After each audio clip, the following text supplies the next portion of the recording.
역대하 27장 6절 말씀 한 절 같이 읽겠습니다. 역대하 27장 6절 말씀입니다. 함께 읽겠습니다. 시작. 요담이 그의 하나님 여호와 앞에서 바른 길을 걸었으므로 점점 강하여졌더라. 아멘. 오늘은 역대하 27장과 28장의 내용으로 요담, 아하스 왕에 대한 이야기를 함께 나누도록 하겠습니다. 자, 남유다 왕이요 이어가는 중에 있어요. 우리 다윗 그리고 솔로몬 이후로 나라가 두 개로 갈라집니다. 그래서 남쪽 유다가 다윗 지파를 이어가는데 우리가 그동안 순서에 따라서 르호보암 그리고 아비암, 아사, 여호사밧, 여호람, 그리고 아하시야. 아하시야가 죽고 나서 아달랴가 정권을 잡았지만 아달랴는 기분 나빠서 안 졌고요. 아달랴 다음에 요아스 그리고 아마샤까지 이제 왔어요. 그리고 나서 오늘 나눌 요담 다음에 아하스. 오늘 이 두 사람 할 거예요. 요담과 아하스 아들이 히스기야, 므낫세, 아몬, 요시야, 여호아하스, 여호야긴, 시드기야. 아달랴 빼고 19명의 왕이에요. 그래서 아달랴까지 포함하면 20명의 왕인데 아달랴 빼고 19명의 왕 중에서 시드기야 때에 이제 멸망합니다. 저희가 오늘 요담과 아하스 할 거니까 이제 중간 왔어요. 중간까지 온 거고요. 이 19명의 왕 중에서 다윗의 길을 따라서 정직하게 행하였다라고 칭찬받는 왕이 갈라지고 나서 19명 중에서 8명밖에 없습니다. 그 8명이 아사하고 여호사밧 그리고 한 명 빼먹었나? 요아스, 아마샤, 우시야를 빼먹었네요. 여기 우시야가 있어요.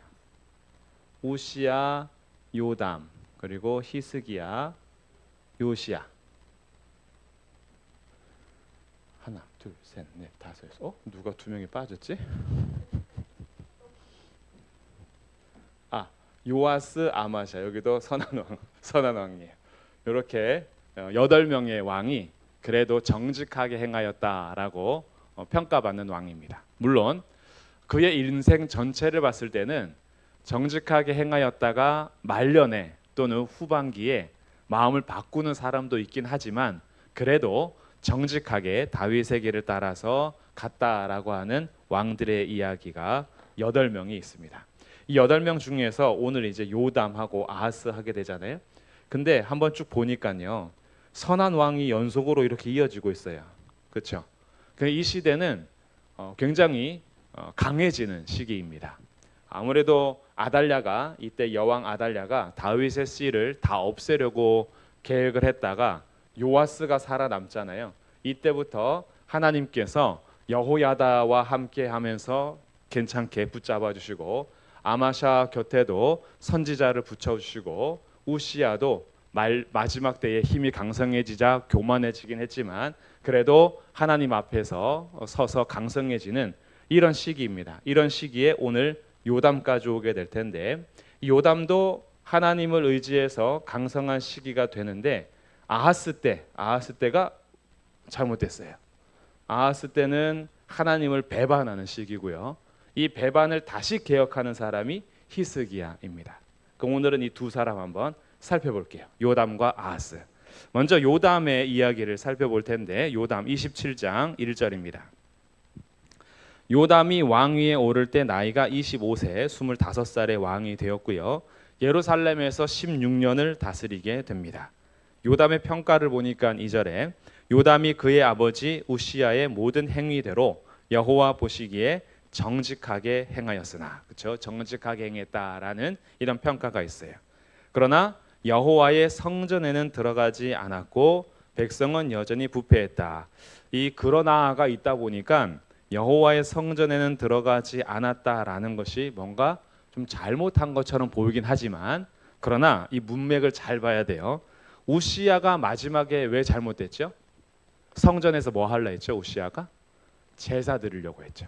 우시야가 교만해져서 제사장이 해야 되는 것을 자기가 분향하려고 하다가 제사장이 그러시면 안 됩니다 라고 하니 오히려 화를 냈죠. 그 바로 이마에 나병이 나서 별궁에 거하게 되면서 쫓겨났습니다. 이 우시야의 사건을 누가 아냐면 요담이 알아요. 그래서 요담은 성전에 들어가지 않았다라는 것이 아버지가 범했던 제사의 그 일을 자기가 넘보지 않기 위해서 그 깊숙한 중앙으로는 가지 않았다라는 의미입니다.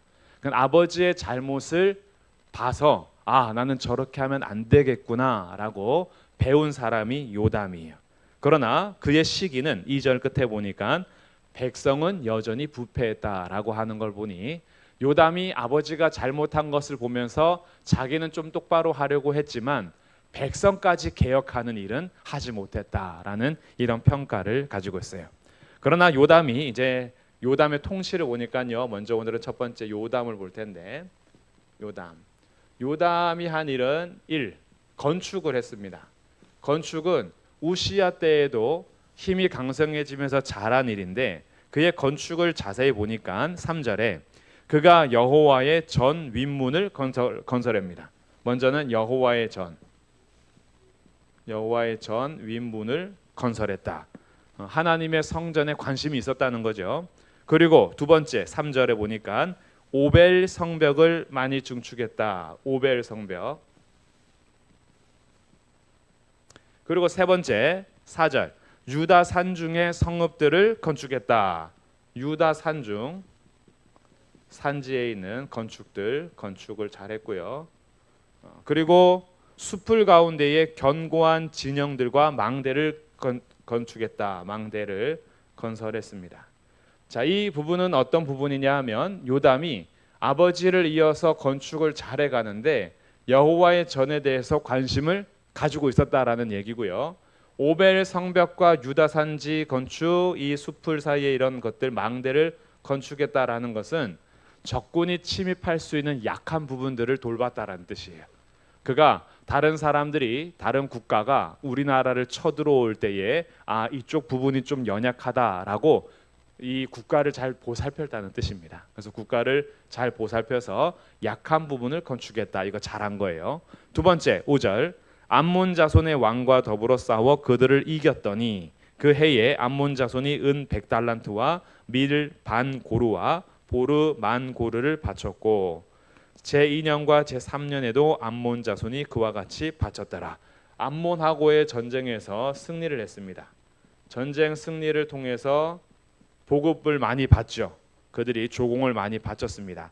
근데 이 전쟁 승리의 핵심이 뭐냐? 그게 오늘 저희가 읽은 6절 말씀입니다. 다시 한번 읽어볼게요. 요담이 어떻게 이 건축과 전쟁 승리를 할 수 있었는가? 6절 시작. 요담이 그의 하나님 여호와 앞에서 바른 길을 걸었으므로 점점 강하여졌더라. 아멘. 요담이 이렇게 건축과 전쟁에서 승리하는 근본 이유를 찾아보니까 요담이 하나님 여호와 앞에서 바른 길을 걸었다. 이것이 핵심이에요. 하나님 앞에 바른 길을 걷는 자들은 하나님께서 강하게 해 주십니다. 주의 길을 걷는 자들에게는 시온의 대로가 펼쳐지고요. 하나님께서 그 걸음걸음마다 함께 하셔서 넉넉히 이기게 하십니다. 이 요담을 통해서 배우는 거예요. 그 요담은 아버지 우시야가 강해졌을 때에 성전에 들어가서 잘못한 것을 봤기 때문에 성전에는 들어가지 않았고 자기가 하나님을 더욱더욱 의지하여서 바른 길을 걸어갔다. 이것이 요담의 이야기고요. 요담 이야기는 짧습니다. 자, 두 번째는 아하스 이야기인데 그동안 4대를 거쳐서 요아스, 아마샤, 우시야, 요담 4대를 거쳐서 그래도 나름대로는 정직하게 다윗의 길을 행했건만 그 그동안 걸어왔던 길을 딱 꺾어버린 사람이 아하스입니다.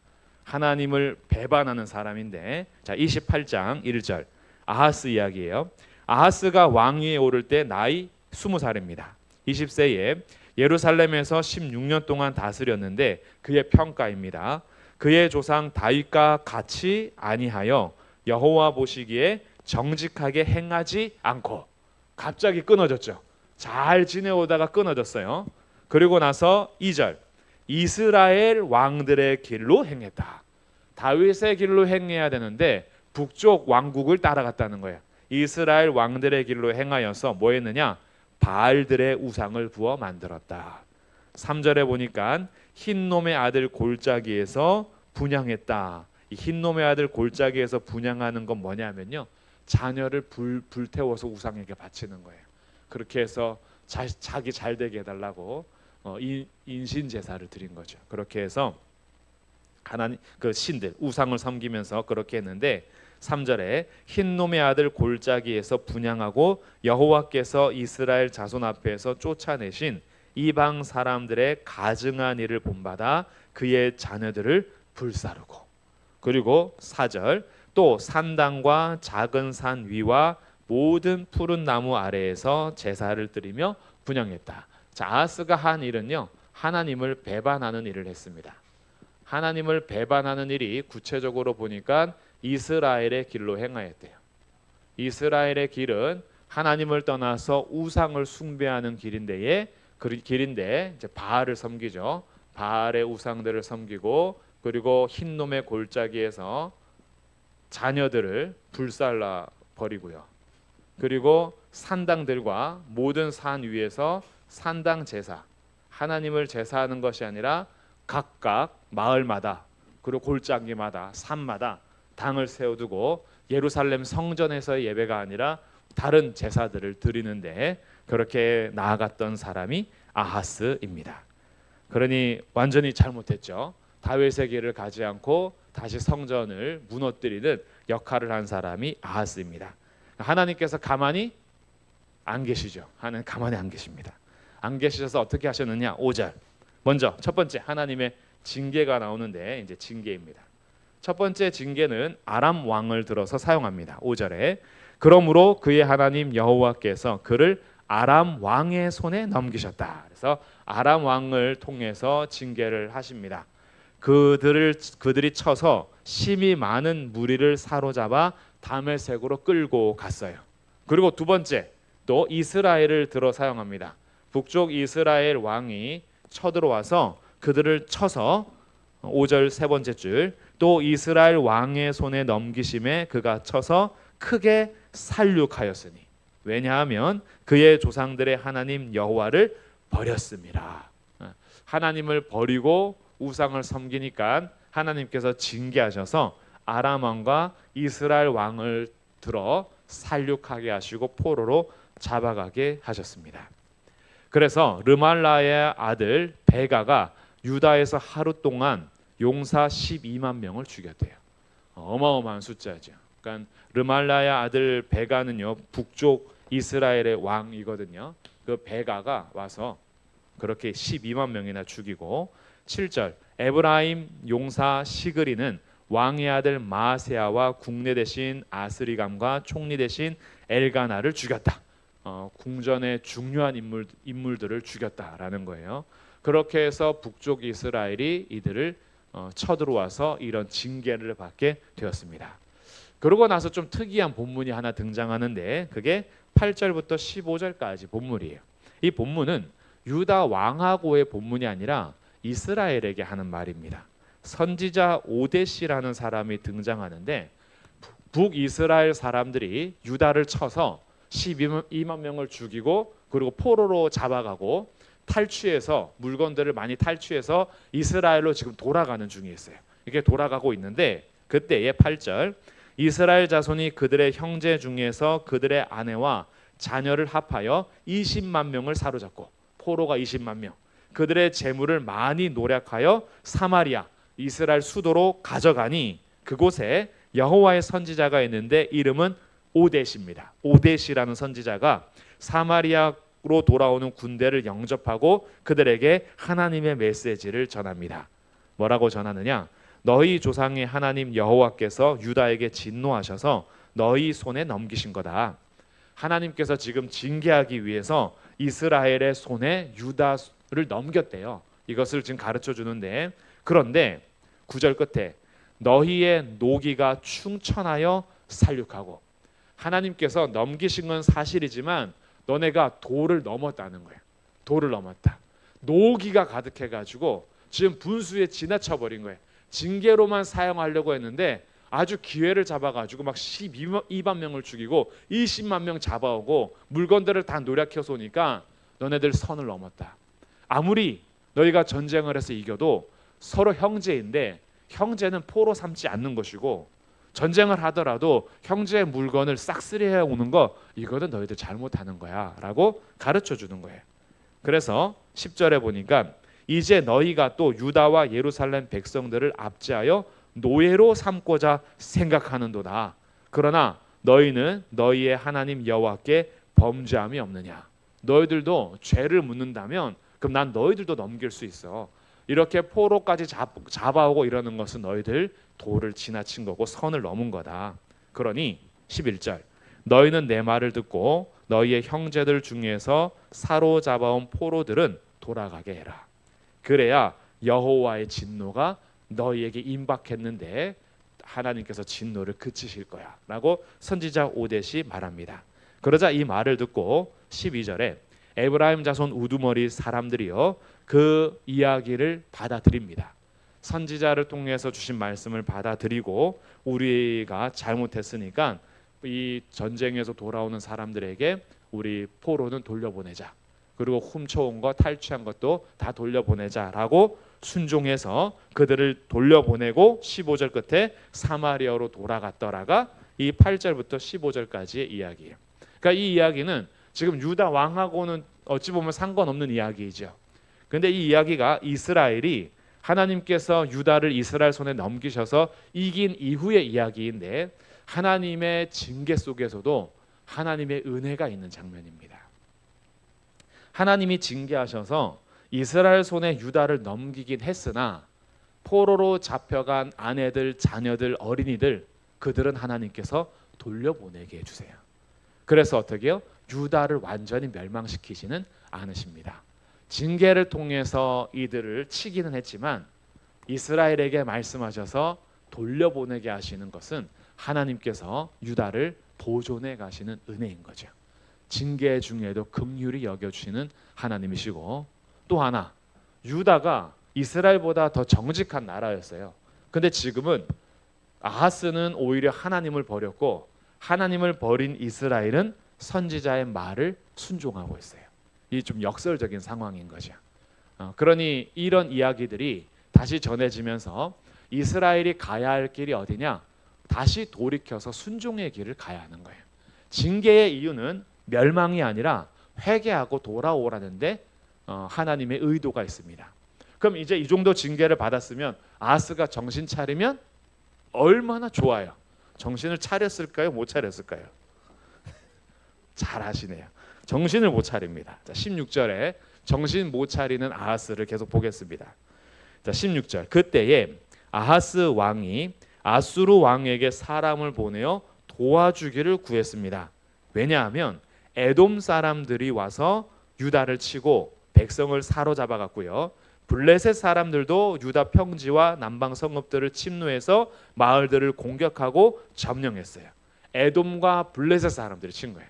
지금 이 아람과 이스라엘은 유다를 중심으로 보면 유다 땅이 이렇게 사해 염해 근처가 유다 땅이거든요. 그러면은 아람 군대와 북이스라엘은 이쪽 위에서부터 쳐서 온 거잖아요. 근데 블레셋은 지중해 쪽 이쪽이고요. 에돔은 사해 밑에입니다.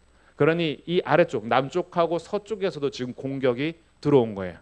그러면 지금 하나님께서 징계하시면서 경고하시는 이유는 뭐예요? 회개하고 돌아오라는 거잖아요. 그럼 유다 이 이스라엘을 통해서 붙잡혀갔던 백성들을 돌려보냈어요. 하나님께서 징계 중에도 은혜를 베푸셨죠. 그럼 이제 정신 차리고 이들이 접근해 왔을 때는 누구를 의지해야 되죠? 하나님 의지해야 돼요. 근데 아하스가 뭘 했냐 봤더니 16절 그때에 포로가 돌아왔어요. 돌아왔는데 그때에 블레셋과 에돔이 공격하니까 아수르 왕이 누구한테 사람을 보냈대요? 아수르 왕에게 사람을 보냈대요. 아수르 왕에게 보낸 거예요. 이게 선지자 이사야가 활동할 때입니다. 선지자 이사야가 아하스한테 가서 말해요. 강대국 의지하지 말고 하나님 의지하십시오 라고 하니까 아하스가 뭐라 그런지 아세요? 됐거든. 됐거든. 나 의지할 힘 있거든. 나 의지할 사람 있거든 하고 아수르를 의지하는 거예요. 그러니까 지금 이 장면이 빠져서 그런데 이사야 말씀을 읽어보면요 기가 찹니다. 선지자 보내서 말씀을 전해주는데 싫대요. 하나님께 징조를 구하라는데 안 구하겠대요. 나는 괜찮대요. 왜? 내 뒤에 미국이 있거든요. 내 뒤에 중국이 있거든요. 내 뒤에 강대국이 있어요. 그러니까 북한 까불어 봐야 소용없어. 일본 까불어 봐야 소용없어. 내 뒤에 강대국이 있어. 이런 입장이었어요. 아하스가. 나는 아수르 왕에게 사람을 보내서 아수르가 날 도와줄 거야 라고 생각한 거예요. 그러면 잘 됐는가? 잘 안 됐겠죠. 19절 이는 이스라엘 왕 아하스가 유다에서 망령되이 행하여 여호와께 크게 범죄하였으므로 여호와께서 유다를 낮추심이라. 지금 블레셋과 에돔이 다시 일어나서 치는 이유는 유다를 낮춰서 그의 마음이 하나님을 붙잡게 하는 것인데 여전히 정신을 못 차리고 아수르 왕에게 지금 도움을 요청한 겁니다. 그런데 20절 아수르 왕 디글랏 빌레셀이 그에게 이르렀으나 돕지 아니하고 도리어 그를 공격하였더라. 돕지 않고요 오히려 공격했어요. 근데 이게 그냥 도와달라는 게 아니에요. 돈 엄청 보냈습니다. 돈 엄청 보내면서 도와달라고 했는데 돈 꿀꺽하고 내려와서 친 거예요. 그러니까 아수르도 나쁜 놈이죠. 아수르도 나중에 징계를 받게 되는데 어쨌든 21절에 보니까 아하스가 여호와의 전과 왕궁과 방백들의 집에서 재물을 가져다가 아수르 왕에게 주었어요. 그런데 유익이 없다. 돈도 뺏기고 그리고 땅도 뺏기고 그리고 이 아수르에 의해서 북이스라엘을 멸망합니다. 그러니까 북이스라엘 멸망하고 나서 아수르가 유다 뭐 가만두냐? 가만히 안 두는 거예요. 그래서 더 침공하고 이럽니다. 이 침공에서 유다가 거의 멸망 직전까지 가는데 이때 유다를 건져낸 왕이 있으니 그게 다음 주에 나눌 히스기야예요. 그러니까 아하스 때 거의 끝날 뻔한 것을 히스기야가 개혁하고 하나님 의지하면서 다시 회복하는 이야기가 되는데 아하스 때는 그러지 않았어요. 아하스 때는 하나님을 찾지 않고 오히려 아수르 왕을 의지했고 더불어 플러스 22절 이 아하스 왕이 곤고할 때에 더욱 여호와께 범죄했다. 곤고할 때에 하나님을 더욱 범죄해서 어떻게 했냐면 23절 자기를 친 다메섹 신들에게 제사합니다. 이 다메섹 신들은 여기 아람 수도가 다메섹입니다. 그러니까 아람 군대가 자기네 쳤었잖아요. 아람 신이 대단하게 보인 거예요. 그래서 아람 신의 다메섹 신들을 가지고 와서 자기네 땅에다가 유다 땅에다가 제단도 만들고요. 그 다메섹 신을 섬겼어요. 우상을 섬긴 거죠. 그런데 결국에는 그것이 다 소용이 없죠. 살아계신 하나님을 버리고 말도 못하고 있지도 않은 신들을 섬기려고 한 아하스가 어리석습니다. 24절에 아하스가 하나님의 전의 기구들을 모아 하나님의 전의 기구들을 부숴버리고 여호와의 전 문들을 닫아버리고 예루살렘 구석마다 제단을 쌓아서 다른 신에게 분향하게 했습니다. 그래서 하나님께서 진노하신 거예요. 아하스의 말년까지 돌아오지 않았습니다. 26절 아하스의 남은 시종 사적과 모든 행위는 유다와 이스라엘 열왕기에 기록되었다. 아하스도 결국은 죽고요. 그의 아들 히스기야가 왕이 됩니다. 이제 히스기야의 역전 스토리를 다음 주에 기대하시고요.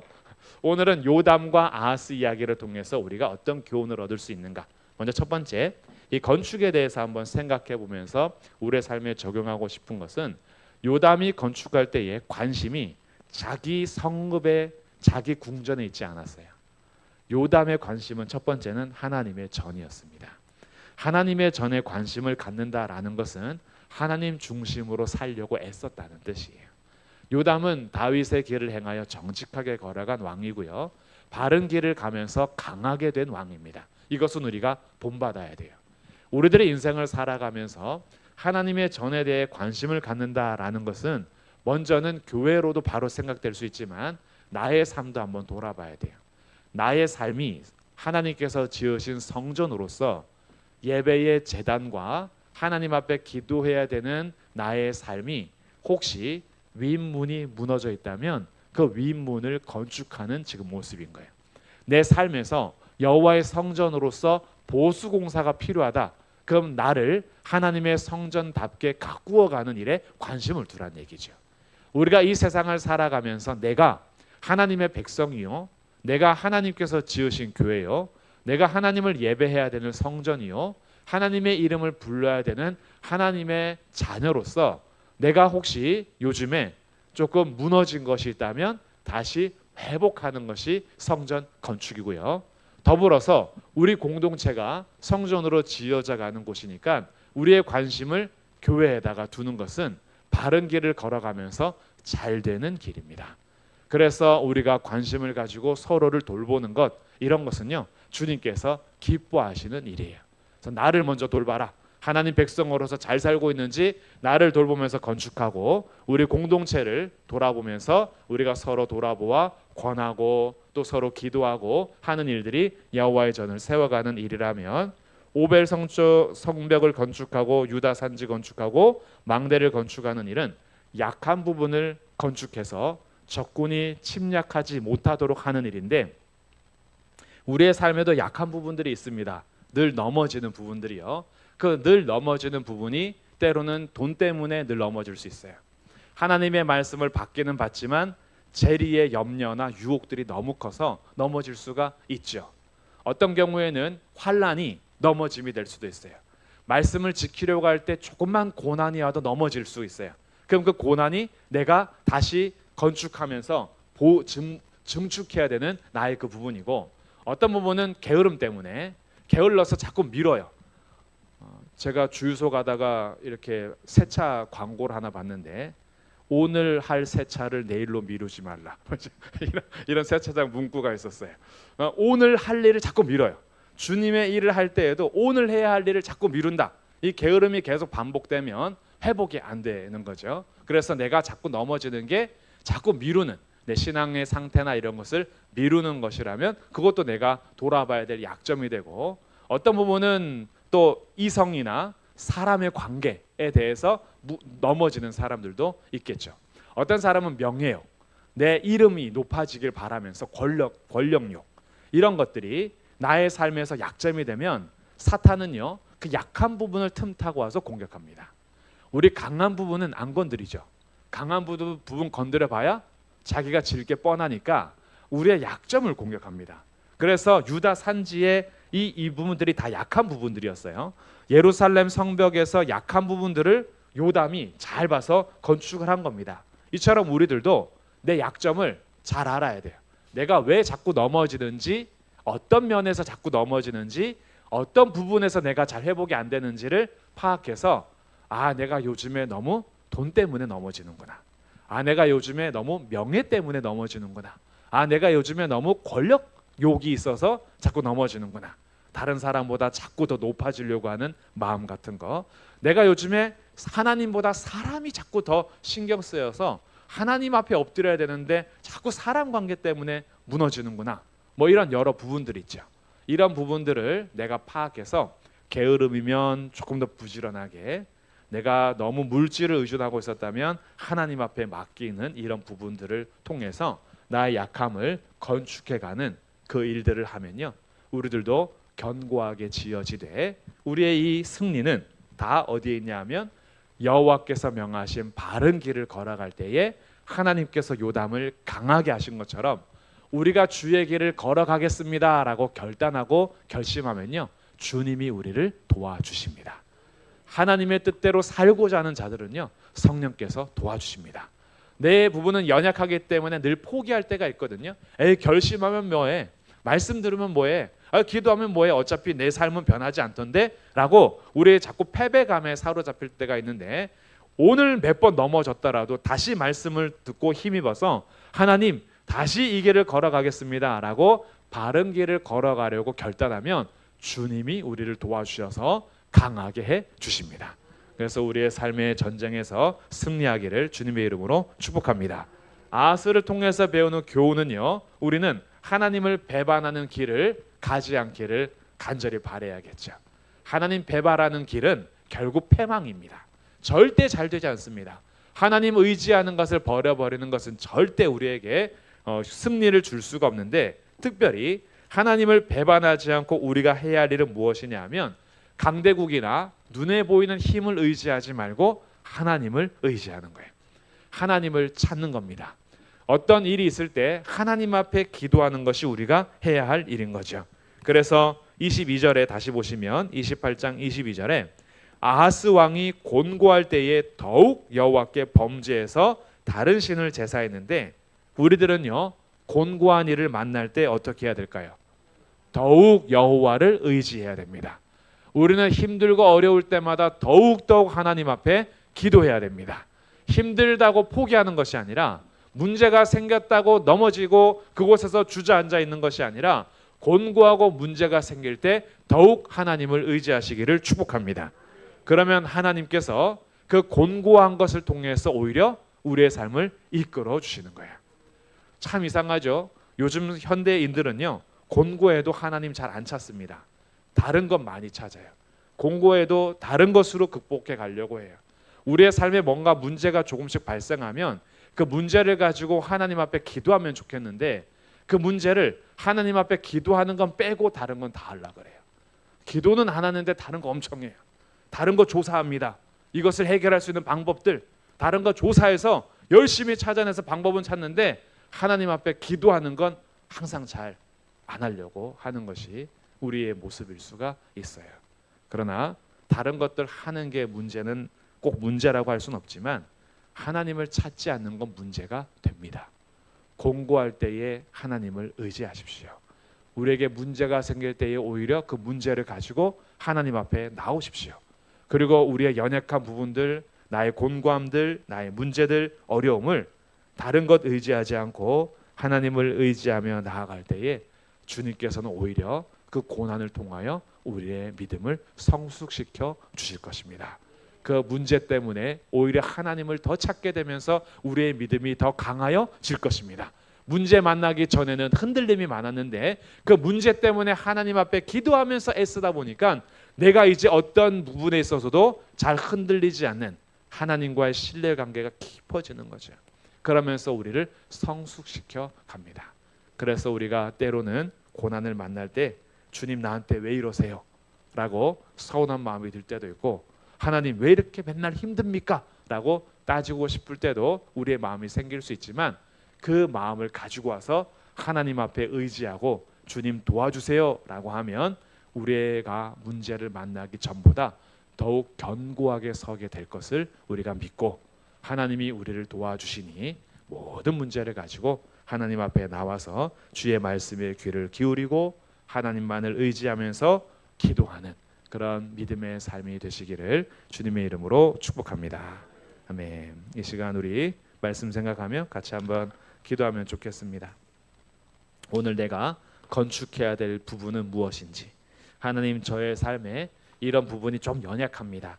요즘에 자꾸 이 부분 때문에 넘어지는데 하나님 그 부분을 잘 건축하게 도와주십시오. 성령님께서 도와주셔서 저의 삶이 성전으로 잘 건축되게 해주시고, 또 하나님 제가 바른 길을 걸어가면서 하나님께 도움을 구하는 삶을 살겠습니다. 다른 것 의지할 게 없습니다. 주 없이는 살 수 없는 제가 하나님만을 의지하니 요즘 저의 삶에 이런 문제가 있습니다. 주님 도와주십시오 라고 오늘 구하실 때 하나님께서 그 문제를 통하여서 오히려 우리를 강건하게 하실 것이고 응답하여 주실 것이니 우리 삶을 잠시 맡기면서 하나님 앞에 기도하겠습니다.